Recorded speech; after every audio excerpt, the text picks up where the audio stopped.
Hello and welcome back to class. In our last class, we discussed understanding basic video editing and its application. So in this lesson, we'll be discussing interface and workspace layout. What is the interface? Well, the interface is the screen you see when you open Adobe Premiere Pro. It's like a control room where you do all your video editing. So it's like a desk where you have all your tools, your scissors, your glue, your markers all set up in different spots so you can make something amazing. So see, it's like I want you to see like a kitchen where you have your wardrobe, where you have your store, where you keep your pots, where you have your washing machine, and different kind of tools that make cooking very easy for you. So what are the main parts of the workspace layout? Well, the Premiere Pro screen has different sections or panels where each of them play a different role.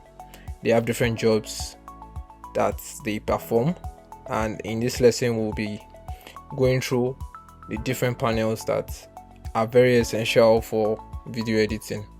So we have the project panel, we also have the timeline panel, we have the program monitor, we have the tools panel, we have the effects control panel, and we have audio levels as well, and some other panels that may not be relatively important at this point in time.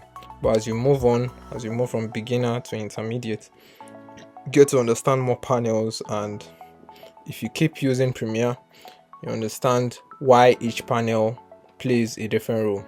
So let's move to the project panel. Well, the project panel is where this is the project panel right here.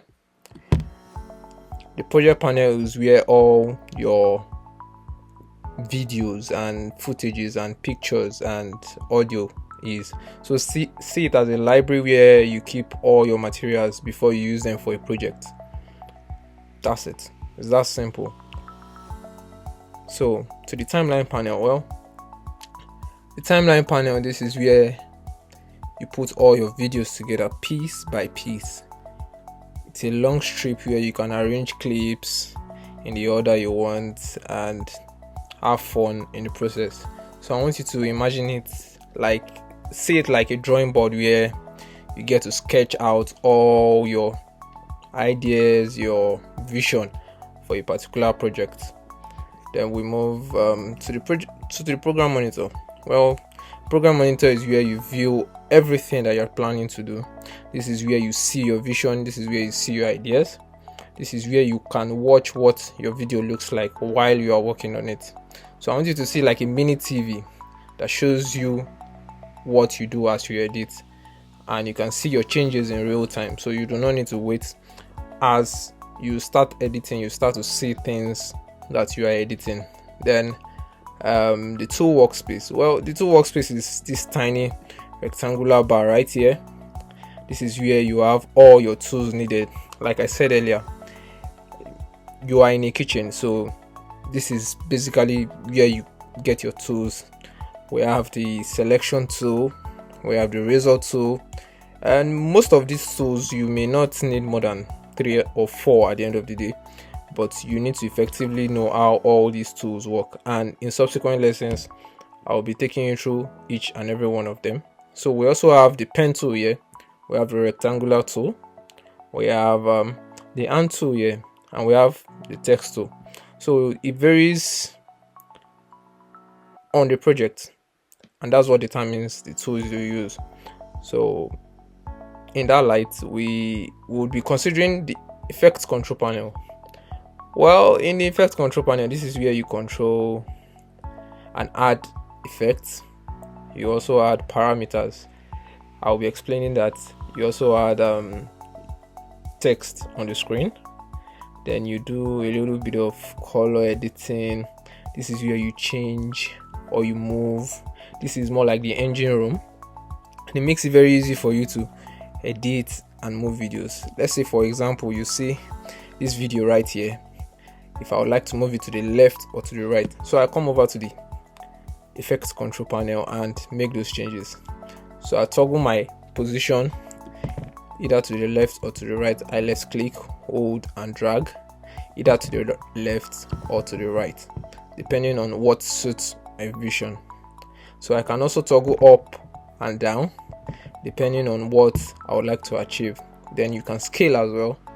Then there are a lot of many other tools. You can also rotate videos as you wish, and I'll still be elaborating on these skills later on in the video.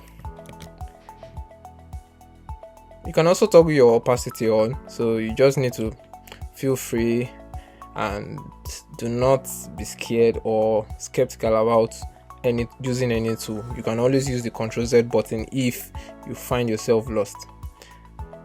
So we have the audio levels as well, and these audio levels determine how loud or how soft your audio is. So you can click and drag the edges of the panel to make them bigger or smaller. You can also move panels. So for example, if this panel is quite small or you don't find it comfortable, so you can always come to the edge. When your cursor changes, left click, hold, and you drag to the left or to the right depending on what suits your vision. Just like learning to play a game or use a new app, exploring the panels and trying out new things will always help you get more comfortable with Premiere from time to time. So in our next class, we'll be discussing how to create new projects and organize media and assets. So bye for now.